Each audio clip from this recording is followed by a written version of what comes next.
All right, happy Monday, everyone. We're back with another St. Lucie Mets report.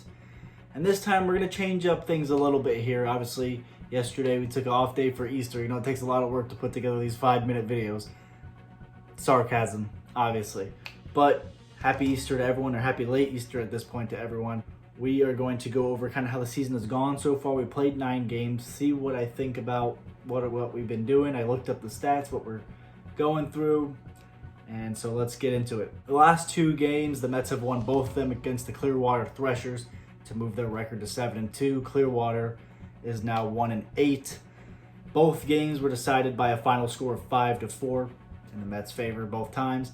Now, Saturday night was Doctor Strange Jersey night at Clover Park, and so the game was very fitting for that. It was a very weird, a very strange, if you would, game in the way that it all played out. So the Mets won, obviously, 5-4, but Clearwater had 9 hits with the 4 runs, and the Mets had 3 hits with the 5 runs. And so now we look at how exactly did they score 5 runs with 3 hits, and surprisingly, it wasn't due to errors. It was due to walks. That was the best offense of the night for the Mets, was the walks. So in the 6th inning, looking down here, Justin Guerrero walked to start it off, and William Lugo scored. And then Shervin Newton walked, and Alex Ramirez scored. Obviously, these with the bases loaded. Cesar Berbesi walked, and Stanley Consuega scored. And then a wild pitch by the Clearwater pitcher allowed Justin Guerrero to score. So all kinds of crazy things going on here, and allowed the Mets to jump out to a 4-2 lead at the time. The final score was 5-4. The game-winning moment there, Justin Guerrero doubled and allowed William Lugo to score. The player of the game has to go to Justin Guerrero. He had 2 of the 5 RBIs and also had 1 hit, scored himself once, so there's a total of 3 in his favor.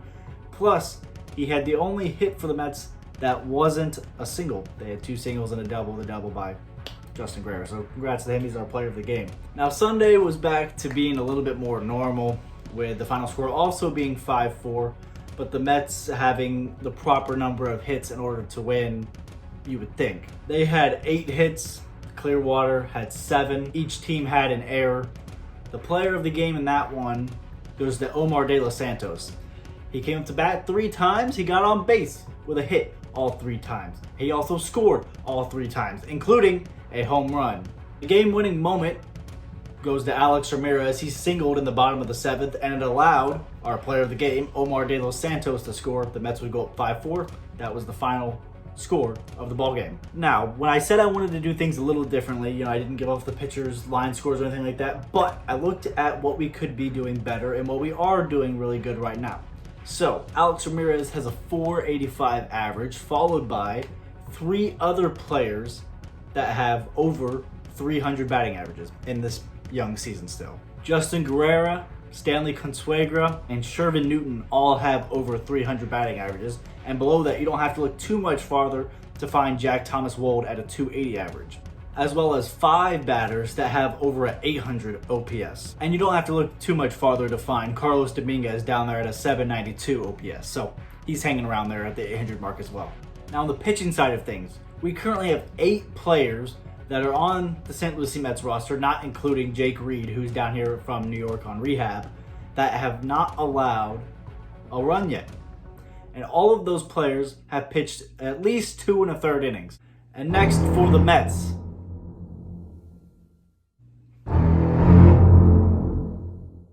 what is that?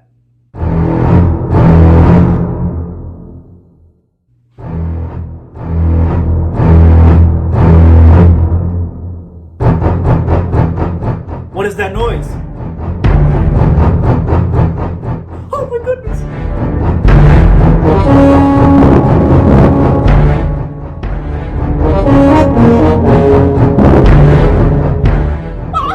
It's Shark Week! Just kidding, we're not scared of you. We're coming for you, Jupiter. It's Jupiter Hammerheads. The Hammerhead. next week for another 6-game series, Tuesday through Sunday. The Mets are currently 7-2. The Hammerheads are 4-5. They just beat the Fort Myers Mighty Muscles in the last 2 games. Fort Myers is now 7-2 on the season. That's tied for first with the St. Lucie Mets and the Bradenton Marauders. In the East, the Mets have a 2-game lead over the Palm Beach Cardinals. The Palm Beach Cardinals are 5-4. That'll do it for us here on this St. Lucie Mets report. We're through 2 series so far. The first full 6-game series. Next week's Jupiter, so we're staying pretty local. As always, let's go Mets. And I'll see you guys in the next video.